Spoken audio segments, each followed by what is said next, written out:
जळगाव जिल्ह्यात एकनाथ शिंदेंच्या नावाचा गैरवापर करून 55 लाखांची फसवणूक करण्यात आली। या प्रकरणी हितेश संघवी आणि त्यांची पत्नी अर्पिता संघवीवर गुन्हा दाखल करण्यात आलेला आहे। या दाम्पत्यानं बनावट कागदपत्र दाखवून 18 जणांची फसवणूक केली आहे।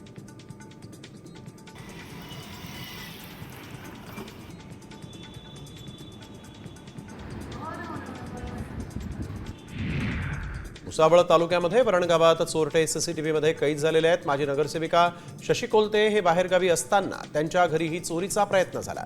चोरीच्या घटनांमुळे गस्त वाढवण्याची मागणी नागरिकांनी केली आहे।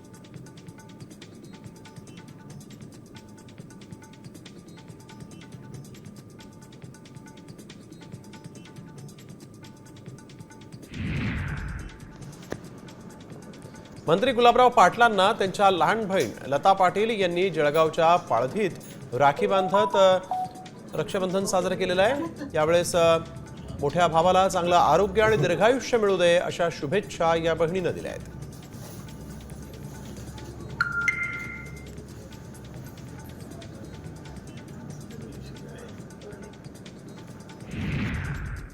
रक्षाबंधनाच्या निमित्तानं सोनं आणि चांदीच्या राख्या खरेदीसाठी जळगावातल्या सुवर्णनगरीत महिला ग्राहकांनी गर्दी केली। सोन्याचा भाव जरी जास्त असला तरी महिलांनी सोन्याच्या राखी खरेदीसाठी गर्दी केलेली आहे।